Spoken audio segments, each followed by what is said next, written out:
আসসালামু আলাইকুম রহমতুল্লাহি ওয়া বারাকাতুহু। আমি মোহাম্মদ মাসুম আক্তার, মুর্শিদাবাদ জেলার একজন ছেলে।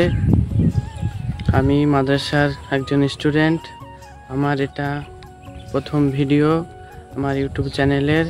আপনারা যারা যারা দেখছেন আমার চ্যানেলটি সাবস্ক্রাইব করবেন এবং পাশে থাকবেন, এবং এরকম আরও নিত্য নতুন ভিডিও পেতে আমার পাশে থাকবেন, এবং ভালো লাগলে লাইক করবেন এবং সাপোর্ট করবেন।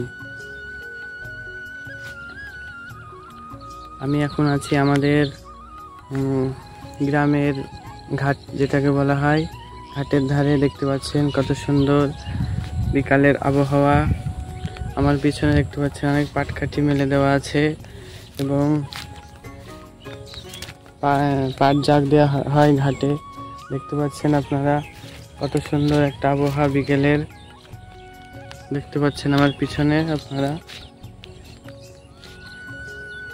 এরকম আরো নতুন নতুন ভিডিও পেতে আমার চ্যানেলটি সাবস্ক্রাইব করে পাশে থাকবেন।